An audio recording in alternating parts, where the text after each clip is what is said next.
सभी मित्रों को जय श्री राम, हर हर महादेव। तो मित्रों, बालकांड का दोहा, छंद, चौपाई सब अर्थ सहित सुनाने जा रहा हूँ। आइए शुरू करते हैं। देव पूज पद कमल तुम्हारे, सुर नर मुनि सब होए सुखारे। चले साथ यस मंत्र दृढ़ाई, सुर दुर्लभ सुख सदन बिहाई। रामचरण पंकज प्रिय जी नहीं, विषय भोग बस करहि किति नहीं। ऐसा विचार दृढ़ करके देवताओं को भी दुर्लभ सुखों से पूर्ण घरों को छोड़कर सब श्री रामचंद्र जी के साथ चल पड़े। जिनको श्री राम जी के चरण कमल प्यारे हैं, उन्हें क्या कभी विषय भोग वश में कर सकते हैं। बालक वृद्ध बिहाय गृह, लगे लोग सब साथ। तमसा तीर निवास किए, प्रथम दिवस रघुनाथ।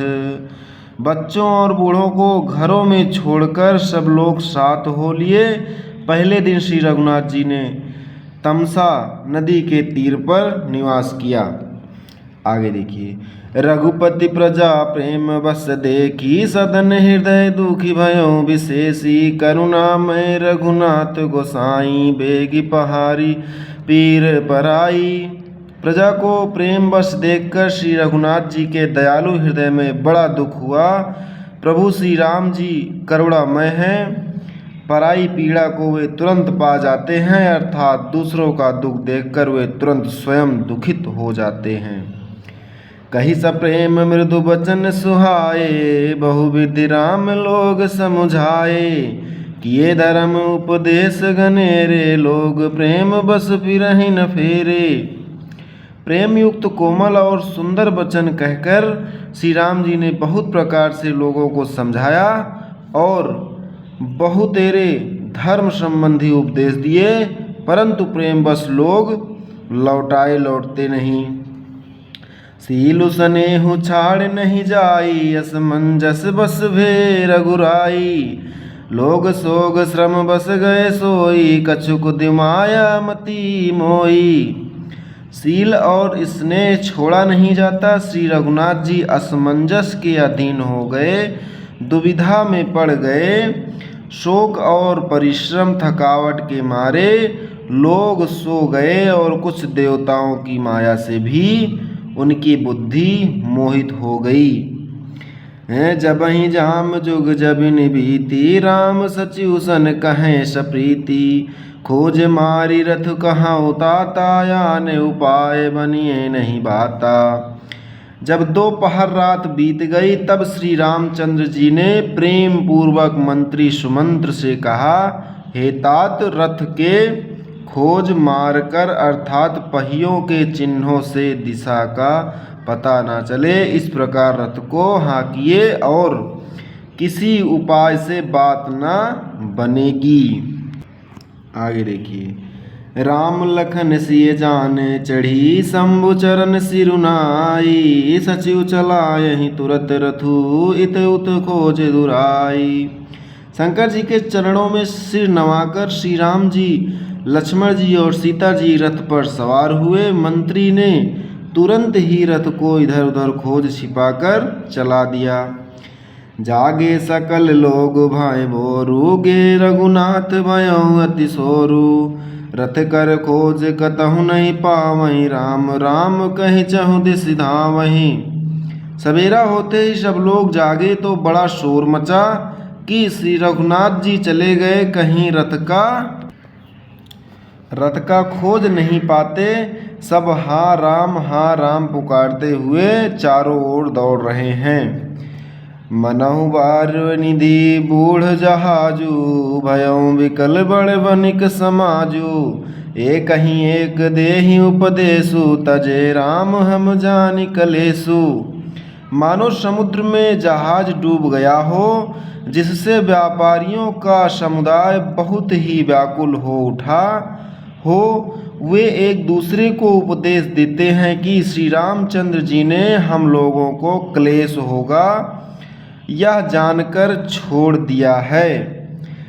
निंदहि आपु सराहै मीना, दिग जीवन रघुवीर विहीना। जो पै प्रिय वियोग विधि कीन्हा, तौ कस मरन न मागे दीन्हा। वे लोग अपनी निंदा करते हैं और मछलियों की सराहना करते हैं, कहते हैं श्री रामचंद्र जी के बिना हमारे जीने को धिक्कार है। विधाता ने यदि प्यारे का वियोग ही रचा तो फिर उसने मांगने पर मृत्यु क्यों नहीं दी। ऐसा उनकी प्रजा कहती है जब श्री राम जी वन में चले जाते हैं। आगे देखिए, यही विधि करत प्रलाप कलापा, आए अवध भरे परितापा। विषम वियोग न जाय बखानी, अवधियास सब राखहि प्राणा। इस प्रकार बहुत से प्रलाप करते हुए वे संताप से भरे हुए अयोध्यावासी जी अयोध्या जी में आए और उन लोगों के विषय वियोग की दशा का वर्णन नहीं किया जा सकता। 14 साल की अवधि की आशा से ही वे प्राणों को रख रहे हैं। राम दरस हित नेम व्रत, लगे करन नर नारी। मनहु कोक कोकी कमल, दीन विहीन तमारी। सब स्त्री पुरुष श्री रामचंद्र जी के दर्शन के लिए नियम और व्रत करने लगे और ऐसे दुखी हो गए जैसे चकवा चकवी और कमल सूर्य के बिना दीन हो जाते हैं। सीता सचिव सहित दो भाई, श्रुविंग पे पुर पहुँचे जाई। उतरे राम दिवस री देखी, कीन्ह दंडवत हरसु विशेषी। सीता जी और मंत्री सहित दोनों भाई श्रृंगेरपुर जा पहुँचे। वहाँ गंगा जी को देखकर श्री राम जी रथ से उतर पड़े और बड़े हर्ष के साथ उन्होंने दंडवत की। लखन सचिव सिंह किए प्रणामा, सबहि सहित सुख पायहु रामा। गंग सकल मुद मंगल मूला, सब सुख करनि हरनि सब सूला। लक्ष्मण जी, सुमंत्र और सीता जी ने भी प्रणाम किया। सबके साथ श्री रामचंद्र जी ने सुख पाया। गंगा जी समस्त आनंद मंगलों की मूल हैं। वे सब सुखों की करने वाली हैं और सब पीड़ाओं की हरने वाली हैं। कही कही कोटिक कथा प्रसंगा, राम बिलो कहीं गंग तरंगा। सचिव हैं अनुजहि प्रिय, प्रिय ही सुनाई। विबुध नदी महिमा अधिकाई। अनेक कथा प्रसंग कहते हुए श्री राम जी गंगा जी की तरंगों को देख रहे हैं। उन्होंने मंत्री को छोटे भाई लक्ष्मण जी को और प्रिय सीता जी को देवनंदी गंगा जी की बड़ी महिमा सुनाई। मज्जनु कीन पंत श्रम गयऊँ, सुनु जलु पियत मुदित मन भयऊँ। सुमिरत जाय मिटै श्रम भारू, तहि श्रम यह लौकिक व्यवहारू।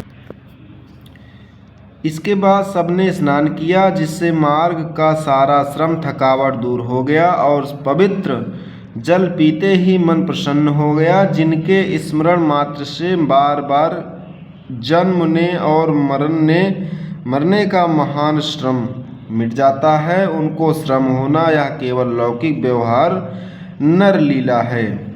शुद्ध सच्चिदानंदमय कंद भानुकुल के तू, चरित करत नर अनुहरत संस्कृति सागर से तू। शुद्ध प्राकृति जन्य त्रिगुणों से रहित मायातीत दिव्य मंगल विग्रह सच्चिदानंद कंद स्वरूप सूर्य कुल के ध्वजारूप भगवान श्री रामचंद्र जी मनुष्यों के सदृश ऐसे चरित्र करते हैं जो संसार रूपी समुद्र के पार उतरने के लिए पुलकित समान हैं। आगे देखिए, यह सुधि गुह निषाद जब पाई, मुदित लिए प्रिय बंधु बोलाई। लिए फल मूल भेंट भरी भारा, मिलन चले हित हरसु अपारा।